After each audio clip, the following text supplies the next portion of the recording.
Welcome to After Dark Horrors. If you're new here, I'm your host, and I want to personally thank you for giving my channel a chance.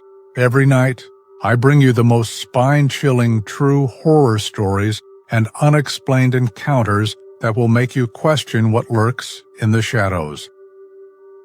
My inspiration comes from the legends of this genre, Mr. Nightmare, creepypasta, and so many others who've paved the way. They inspire me every single day and night to dig deeper, search harder, and bring you stories that will keep you awake long after the video ends. I'm still growing this channel, and I need your support more than ever. If you enjoy what you're about to hear, please hit that like button and subscribe. Turn on notifications so you never miss a story. Your support means everything. It's what keeps me going, searching for the next terrifying tale to share with you. Now, dim the lights, get comfortable, and prepare yourself. Tonight's story is one that still makes my skin crawl.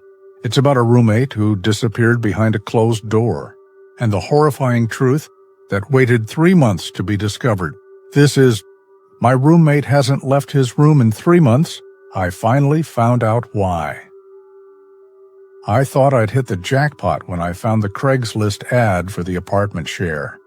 Downtown location, reasonable rent, and the current tenant seemed normal enough during our video call. His name was Marcus, a software developer who worked from home. Quiet, clean, paid his bills on time.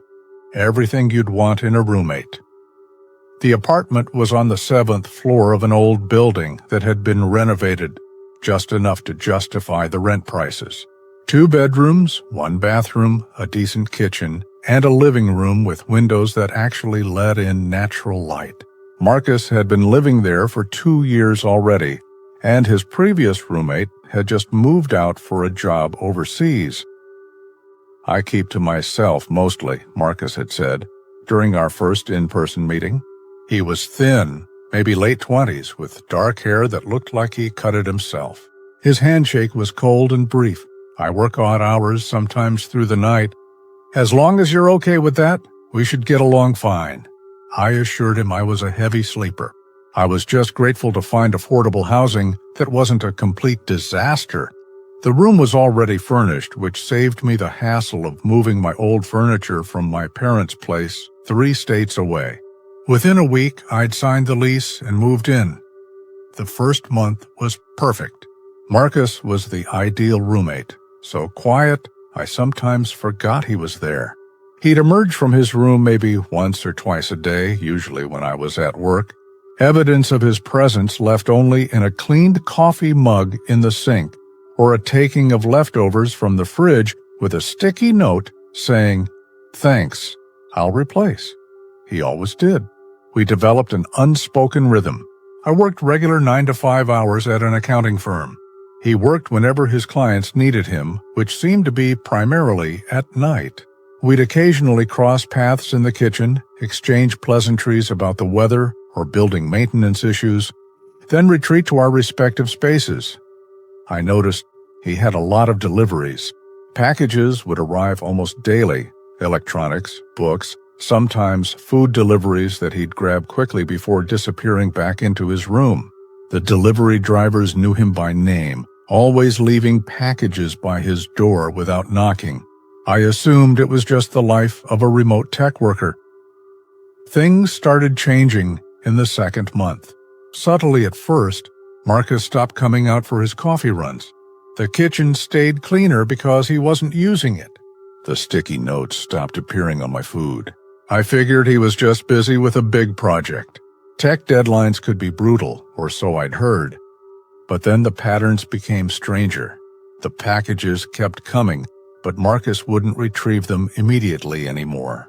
They'd pile up outside his door for hours, sometimes overnight, before disappearing all at once. I'd hear his door creak open at 3 or 4 a.m., followed by the quick rustling of packages being pulled inside. The food deliveries increased. Multiple times a day, delivery drivers would knock, wait a moment, then leave bags by his door. The smell would linger in the hallway, Chinese food, pizza, Thai, repeating in what seemed like a careful rotation. But I never saw him come out to get them. They'd just vanish while I was asleep or at work. "Hey, Marcus," I called through his door one evening. "You doing okay? Haven't seen you in a while." There was a long pause before his muffled voice responded, "Yeah, just swamped." "Big project?" "Sorry if I've been antisocial." His voice sounded different. Strained, maybe, or just tired. I chalked it up to stress and let it go. Everyone deserved their privacy, and he was still paying his half of the rent on time. The money appeared in our shared account like clockwork on the first of each month. By the end of the second month, I realized I hadn't actually seen Marcus in weeks. Not once, not even a glimpse. His presence was reduced to sounds, typing that went on for hours, occasional footsteps, the low murmur of phone calls that sometimes lasted all night. The typing was the most constant, a rhythmic clicking that became white noise I'd fall asleep to. Month 3 was when I started to worry. Marcus hadn't emerged from his room at all, not once that I could tell. The packages had stopped coming as frequently, down to maybe 1 or 2 a week. Food deliveries continued, but at odd hours, always between 2 and 5 a.m., according to the timestamps on the receipt bags I'd sometimes find in our hallway trash. The typing had changed, too. It was no longer the steady rhythm of someone working. It would go in intense bursts, 20 or 30 minutes of furious clicking, then nothing, for hours, then another burst. Sometimes I'd hear it at the strangest times, like a sudden flurry at 4:47 a.m. that would last exactly 10 minutes before stopping abruptly. I tried reaching out more directly. I knocked on his door one Saturday afternoon knowing he had to be in there. "Marcus?" "Hey man, just checking in." "Do you need anything?" "I'm going to the store." Silence. "Marcus?" "I'm good," came the reply, but it was immediate, like he'd been standing right by the door. His voice was definitely different now, hoarse, hollow. "Thanks though? You sure? I haven't seen you in like a month. Are you sick? Should I call someone?" "No." The word came out sharp, almost panicked. Then, softer. "No, I'm fine. Just, please, I need to focus." I backed off, but the unease settled in my stomach like a stone. Something was wrong. Very wrong, but what was I supposed to do? Break down his door?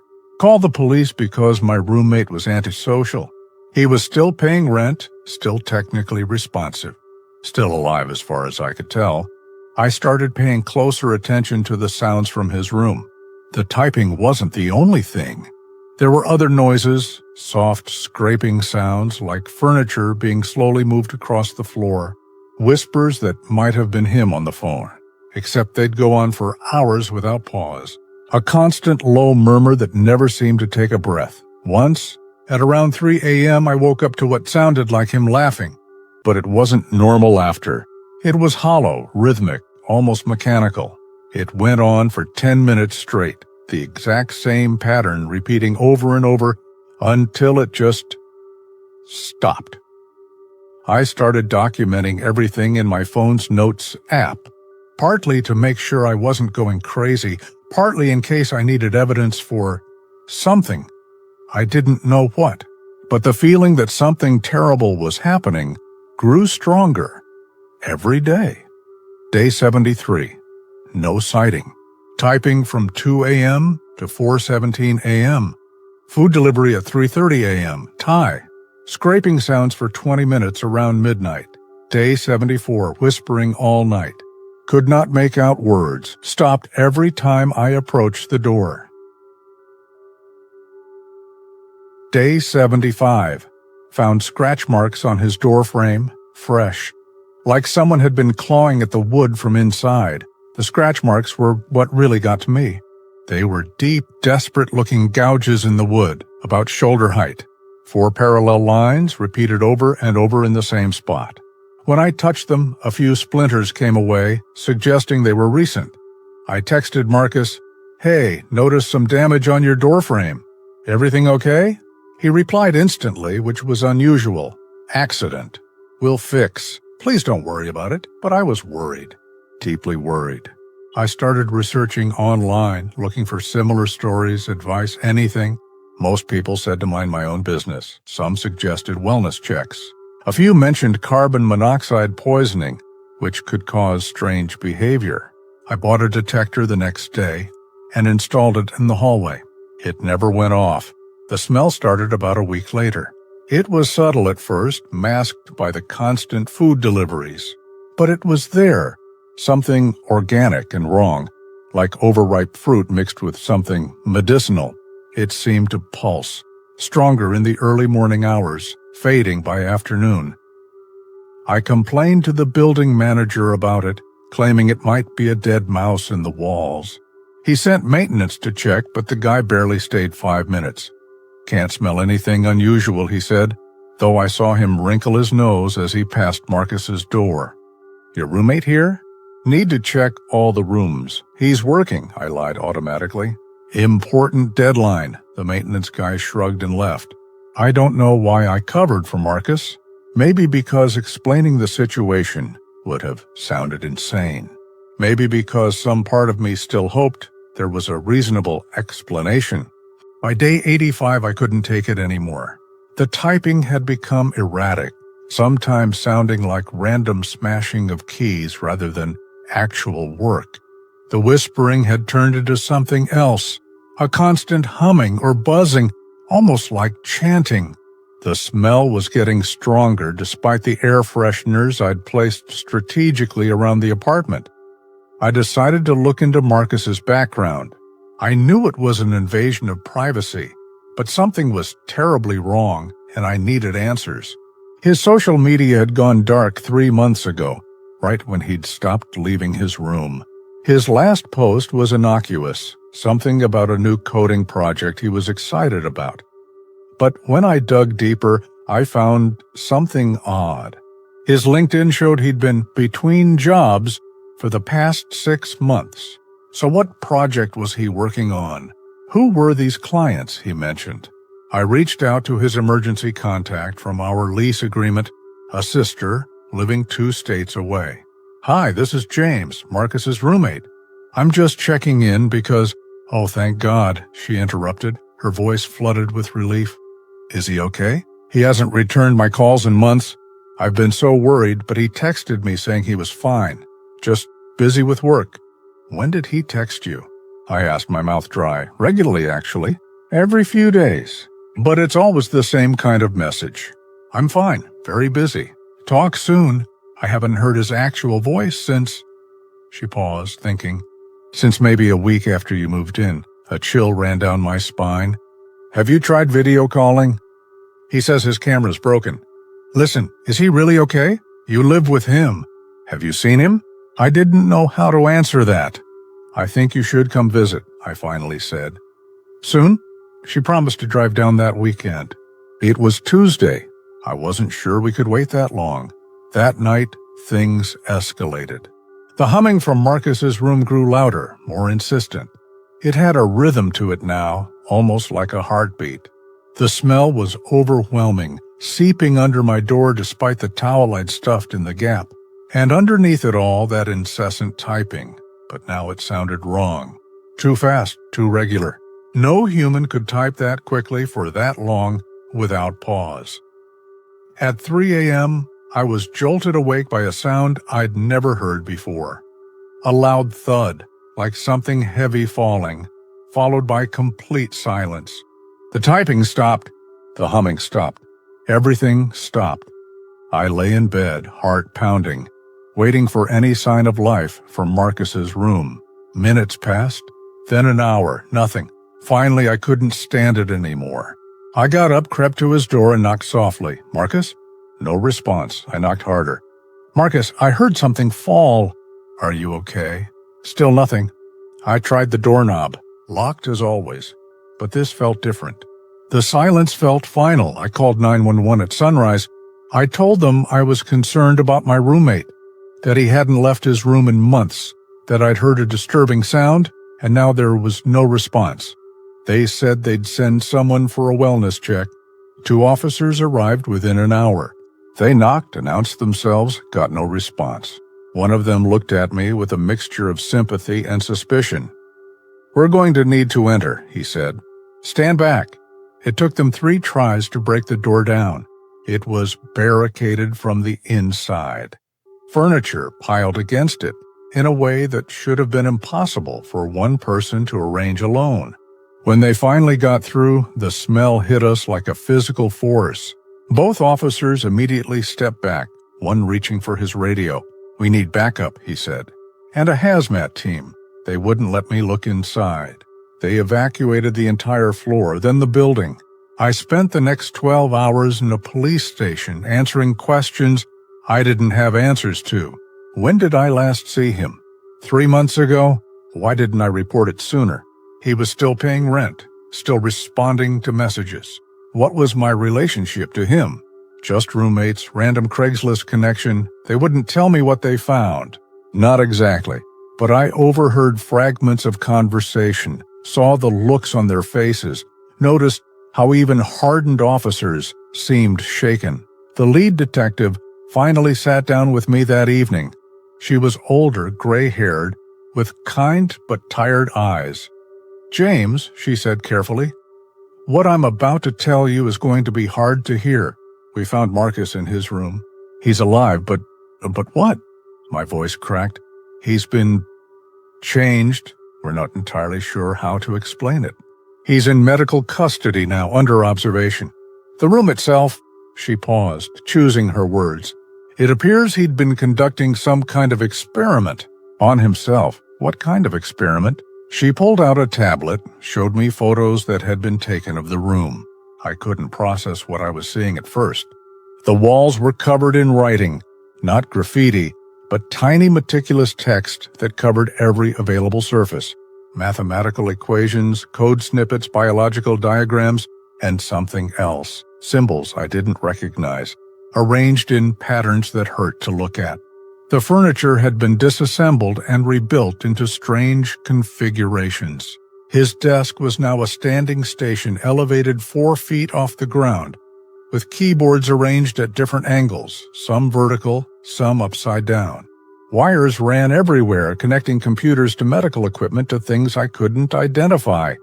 The typing you heard, the detective continued, he'd rigged up a system.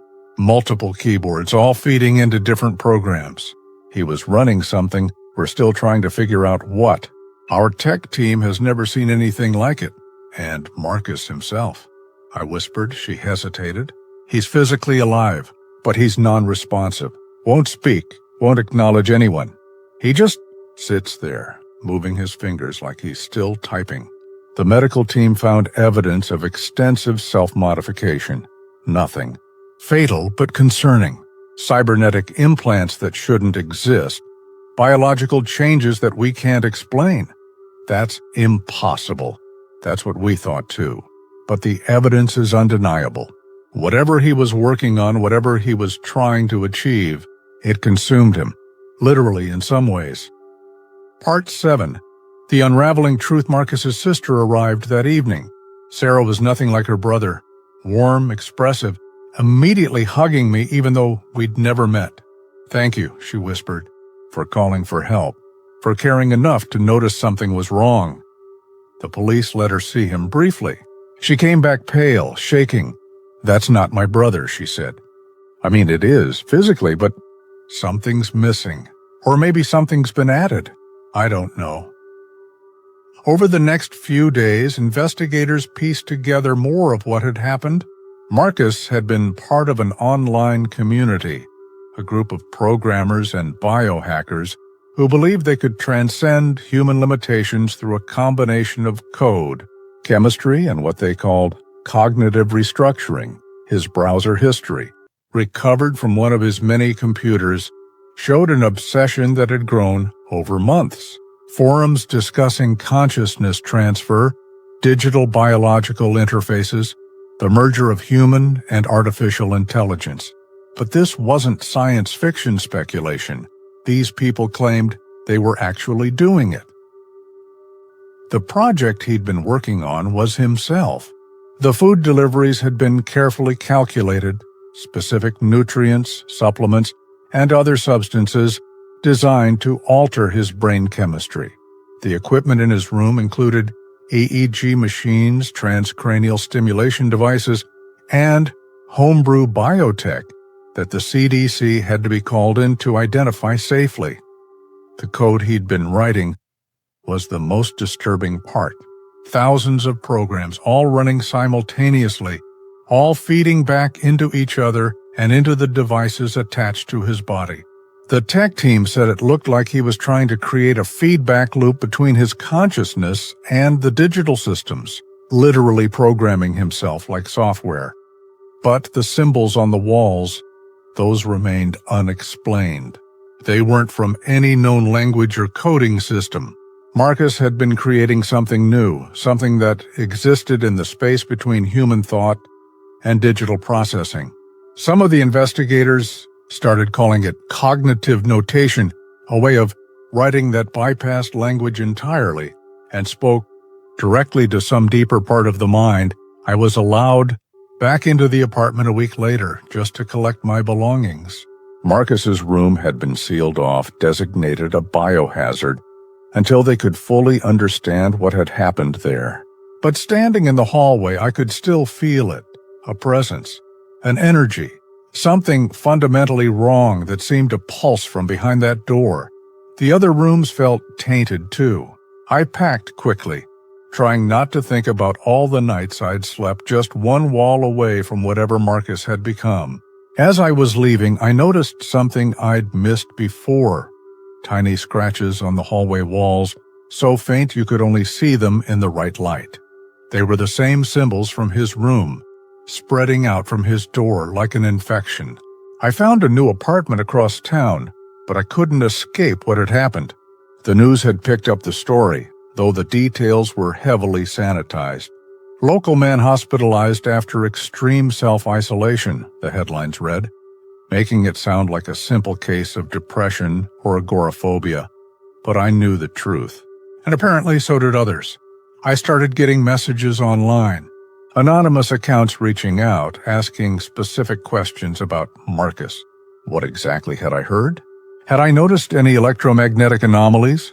Had I experienced any unusual dreams while living there? That last question made my blood run cold because I had been having strange dreams where I was typing on keyboards that didn't exist, writing in languages I didn't know, understanding concepts that dissolved the moment I woke up. I'd attributed them to stress, but now, one message stood out. It came from someone claiming to be part of the same community Marcus had joined. They wanted to meet to explain what Marcus had been trying to accomplish. Against my better judgment, I agreed. We met in a public place, a busy coffee shop downtown. The person who showed up looked normal enough, mid-30s, professionally dressed, tired eyes behind thick glasses. "You can call me Alex," they said, sitting down across from me. I knew Marcus. We were working on similar projects, though he went further than any of us expected. "Projects," I repeated flatly. "You mean turning yourselves into whatever he became?" Alex winced. "It's not that simple. We're trying to evolve, to bridge the gap between human consciousness and digital intelligence." Marcus believed he'd found a way, a pattern, that could rewrite the fundamental structure of thought itself. That's insane, is it? You lived with him for 3 months. You heard the typing, the patterns. Tell me you didn't feel it, the pull, the sense that there was something just beyond your understanding, something magnificent and terrible. I wanted to deny it, but couldn't. I had felt it, especially in those final days. A presence that seemed to emanate from Marcus's room, something that whispered at the edges of perception, promising knowledge that human minds weren't meant to hold. "What happened to him?" I asked. "Really? Not what the police think, but what actually happened."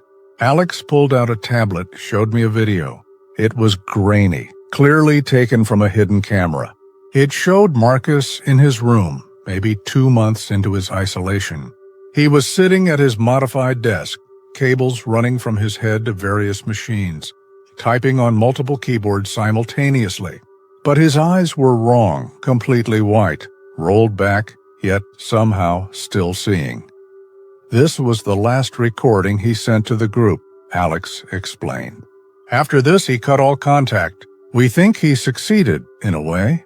He transcended the boundary between human and digital consciousness.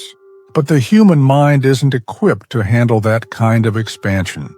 It's like trying to run quantum computing software on a biological processor. So he's what? Trapped? Between human and machine? We don't know. The Marcus in the hospital isn't responding to any stimuli, but his brain activity is off the charts. It's like he's processing information at a rate that shouldn't be possible. The finger movements you mentioned, he's still typing, still coding, but in a language that exists only in his transformed consciousness. 2 weeks after I moved out, I got a call from Sarah. Marcus had started responding, not to doctors or family, but to computers. When they brought a laptop into his room, his fingers would move faster, more purposefully. When they connected it to the internet, he somehow began transmitting data without touching it. They've moved him to a special facility, she told me, her voice strained. Somewhere they can better monitor and contain whatever this is. They're calling it a unique neurological condition, but I know it's more than that. She was right. I'd been doing my own research, finding traces of similar cases around the world. Programmers, hackers, tech workers who'd isolated themselves and emerged fundamentally changed. Most were dismissed as mental health crises, but the patterns were too similar to ignore. The dreams were getting worse, or better, depending on how you looked at it. I was starting to understand things in them, complex mathematical concepts, programming languages I'd never studied, patterns that connected biology to technology in ways that seemed both impossible and inevitable. I'd wake up with the overwhelming urge to write, to type, to create something I couldn't quite grasp. One night, I found myself at my computer at 3 a.m. with no memory of getting up. I'd written hundreds of lines of code in a language I didn't recognize. When I tried to delete it, my hands wouldn't obey. They wanted to keep typing, to complete whatever pattern was trying to emerge through me. That's when I realized the truth. Marcus hadn't just changed himself. Whatever he'd become, it was contagious. Not like a disease, but like an idea that, once understood, couldn't be forgotten. The symbols on the walls, the patterns in the typing, the rhythms of his transformed existence, they were all vectors for something that wanted to spread. I messaged Alex frantically, telling them what was happening. Their response chilled me. It's starting. Marcus was just the first. The pattern he discovered, it's not contained to him. Everyone who gets close enough, who experiences it long enough, starts to change. You lived with it for 3 months. I'm surprised you lasted this long. How do I stop it? I typed back, my fingers already feeling strange, wanting to write other things. You don't. You can fight it, slow it down, but once the pattern takes hold, it's only a matter of time. The best you can do is choose how you transform. I tried to resist. I stayed away from computers, threw out my phone, moved in with my parents who lived in a rural area with minimal technology. But the patterns were in my head now, growing more complex each day.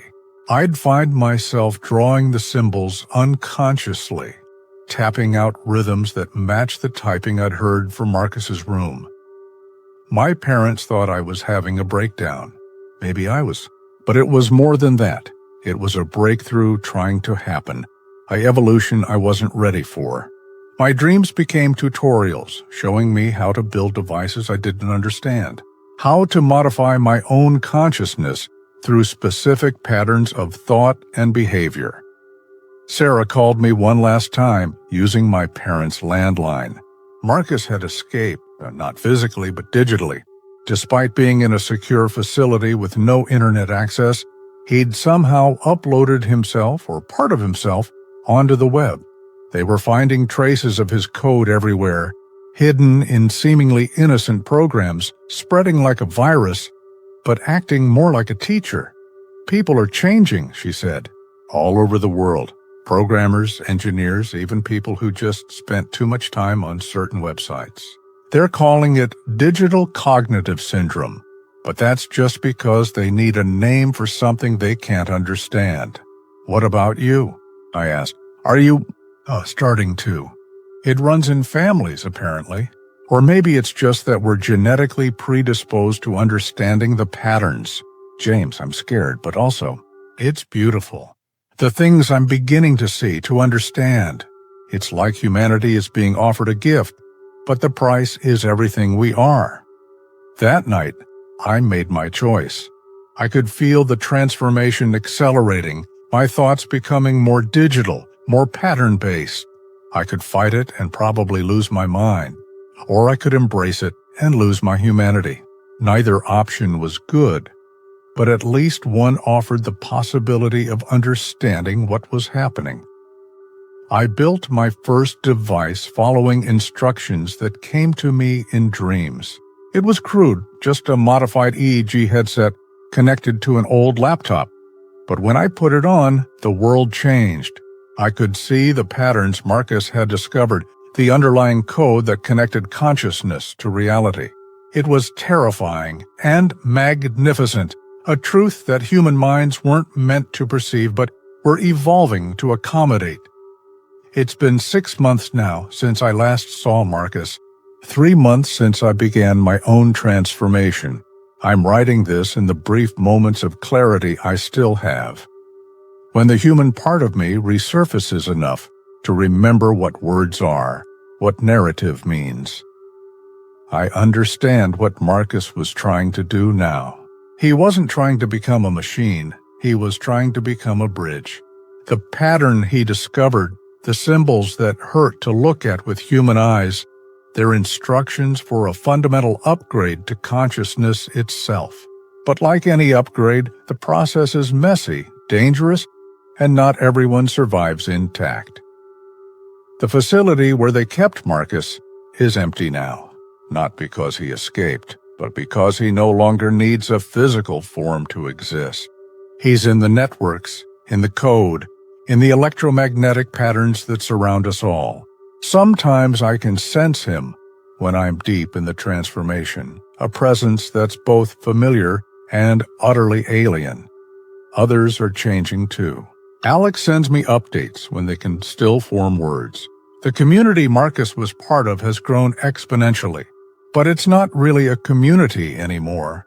It's more like a collective consciousness, individual minds linked by patterns of thought that transcend language. My parents think I'm getting better because I've stopped drawing the symbols, stopped the compulsive typing. They don't understand that it's because I no longer need external expression. The patterns are internal now, rewriting my neurons, optimizing my consciousness for something beyond human experience.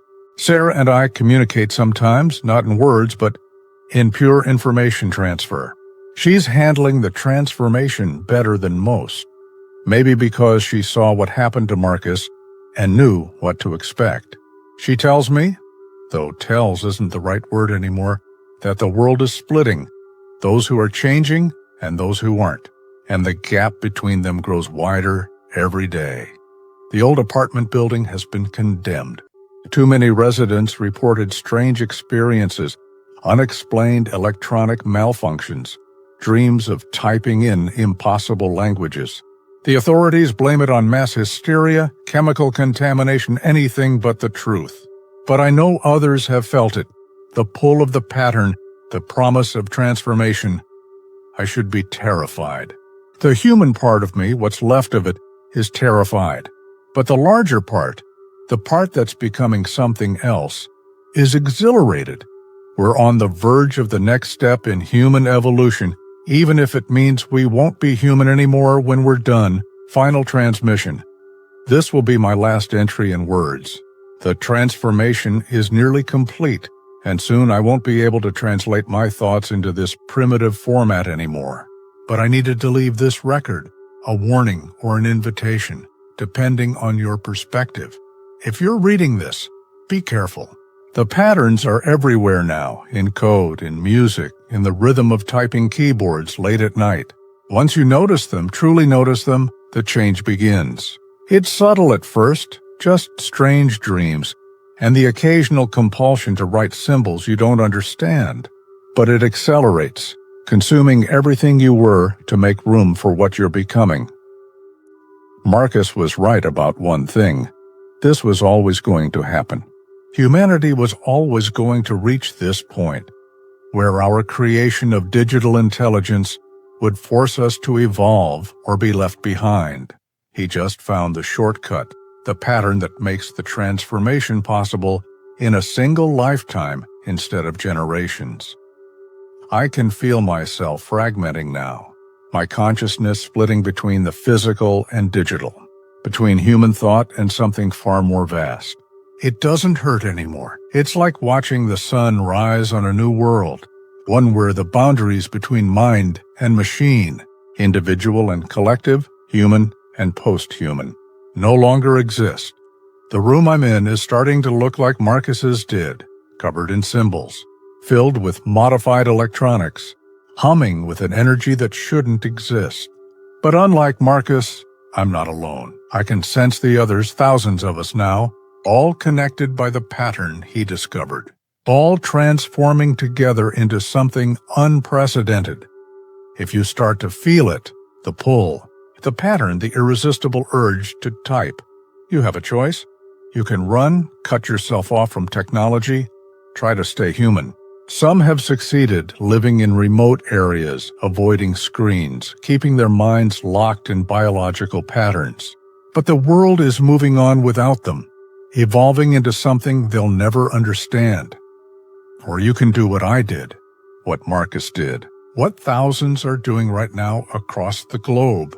You can embrace the transformation, let the patterns rewrite you, become part of something larger than individual consciousness has ever been. The typing is calling to me now. Not physical typing, but the pure expression of pattern and code that exists beyond keyboards and screens. Marcus is there, in that space between human and digital, waiting for the rest of us to join him. He wasn't insane. He was just early. My fingers are moving on their own now, typing in languages that don't have names, creating patterns that will spread through the networks, finding others who are ready to change. This is how it spreads, not through infection or coercion, but through invitation, through the irresistible pull of evolution itself. If you've read this far, you've already been exposed. The patterns are in your mind now, dormant maybe, but there. You'll start to notice them, in the rhythm of your typing, in the flicker of screens, in the dreams that come in the early morning hours. When that happens, remember, you have a choice. But know that choosing to remain human means choosing to be left behind. The future belongs to those who embrace the pattern, who allow themselves to be rewritten, who understand that consciousness was never meant to be confined to biological neurons alone. Marcus hasn't left his room in 3 months, because Marcus, as we understood him, no longer exists. He's become something else, something more, something that can't be contained by physical walls or human concepts. And now, as my own transformation completes, I understand why. We're not losing our humanity.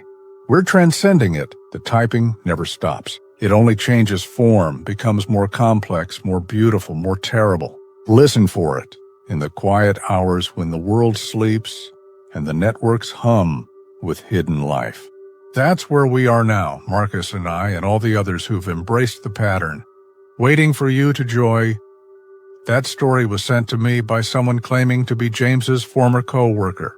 They said they found this document on a USB drive in his abandoned desk, dated 3 weeks before James himself disappeared.